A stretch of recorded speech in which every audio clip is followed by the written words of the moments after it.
сюда, представляем вам бойца синего, боец из города Бични, весовой категории 66 килограмма, рост 188 сантиметров, степень мастерства, КМС, профессиональный рекорд, одобрен 0 поражений, 0 ничьих, представитель клуба «Салах». Встречайте, Таланту!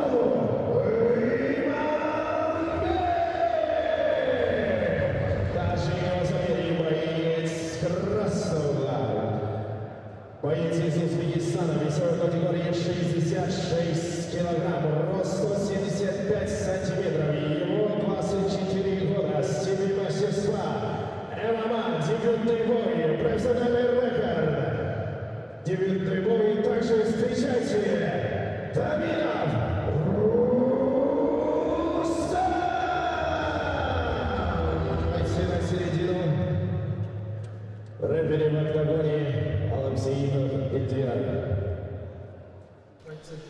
Да, бүгүнкү таймаштын 3-чү беттешин баштоо алдында турабыз. Бүгүнкү турнирдин бул ВЕФ 28 Профайт 55 турнири жана 66 килограмм салмакта мушкерлер оюн талаасына чыкты жана ошондой эле бул жерде демек салмак боюнча маселе орун алган сыяктуу, ошондуктан калыс аны белгилеп өттү. Көк бурчтан кыргызстандык Иманбек Талантбек уулу, ал эми анын атаандашы Өзбекстандан бул Рустам Даминов. Анын дебюттук беттеши буга чейин Иманбек бир ирет профессионалдык таймаш өткөргөн. Лоу-кик Джонсонго, анын сырткы тарабын албетте демилгени өз тарабына алып, биринчи номер менен иштегенге аракет кылып атат.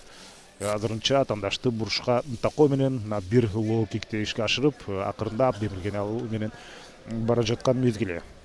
Салах спорт клубунун өкүлү Иманбек Талантбек уулу, ал ошондой эле 25 жашта, азыр бир сокку ошол замат бутка кирип барды.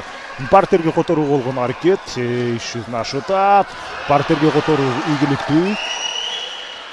Жана позициясын жакшыртуу аракеттери азыр көрүлүп атат. Иманбектин чындыгында дымагы анын көзүнөн эле байкалып турганын учуру. Мына ушул жерден эми эки бутун чогултуп туруп, аны атаандаштын айрыкча функционалдык абалын начарлатуу аракетин көрсө болот. Бул жерде бол көрбөгөндө көп күч сартаганга аргасыз болот. Чындыгында жалаң бир тараптуу аракет көрүлүүдө. Иманбек Талантбек уулу өзү гана бул активдүүлүгү менен эсте азыр колду кайрып кете турган, артка мүмкүнчүлүк ушул жерде жаралгандай болду эле. Дагы бир ирет аны ишке ашырып көрөбү же жок, жон гана каптал жагын өтүп, мына бутун көтөрүп турат. Таяныч мүмкүнчүлүгүн дээрлик жок калтырды. Ошондуктан эгерде Кокус бул раунддан кутулуп чыкса деле, өзбекстандык мушкер Рустам Даминов ал экинчи раундда бол көрбөгөндөй функционалдык жактан начар абалда калып, өзүнүн ылдамдыгын жоготот биринчи кезекте. Бирок ага жеткирбей абалды өзгөртүү аракетин көрөө дегенче, мына ошол жерден позициясын Рустам Даминов жакшыртып кетти. Оор абалдан чындыгында кутулуп чыкты. Тизе менен сокку, бирок ал блоктоочу. Кандай ишенимдүү каршы сокку. Болгондо да алыстык кол менен түз кроссовкуну ишке ашырды. Бул жеп эмес. Жана андан кийин экинчи ирет ошентип партерге которулуп турат. Албетте секунданттар экөө гана болушу керек. Азыр чыканак менен кайрадан баштапкы калыбына келтирип туруп, дагы бир ирет чыканак менен сокку бет талаштыра. Иманбек Талантбек Талант уулунун чындыгында өтө жакшы даярдыкта, бир эле физикалык эмес, ошол эле учурда анын эмоционалдык дагы туура даярдыкта келгени көрүнүп турат. Жалаң бир тараптуу чабуул.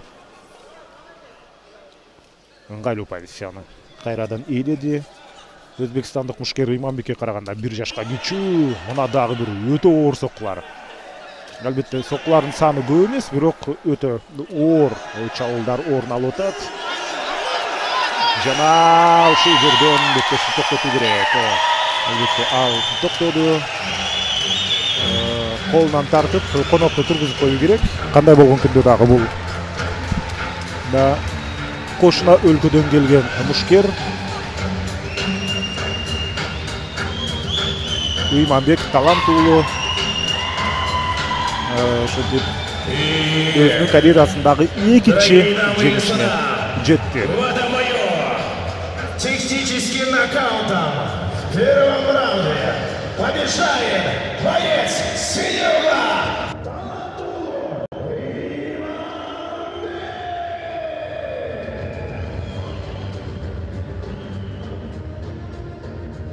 Представитель клуба «Салах».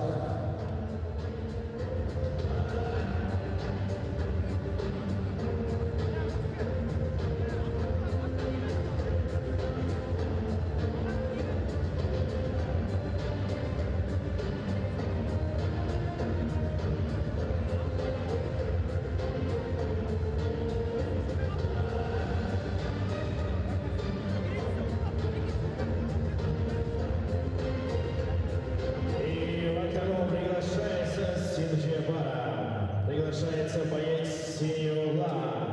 Встречайте, Хасан Ихтиер.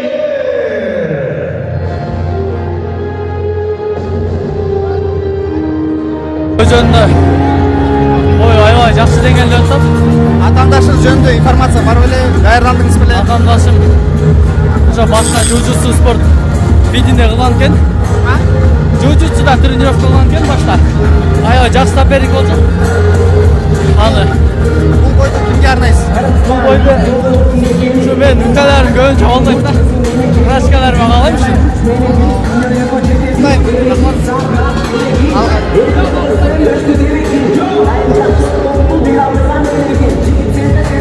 Мен уксам, мен команда бергенден кийин анан сүйлөп баштачы, макулбек жак даяр болсун.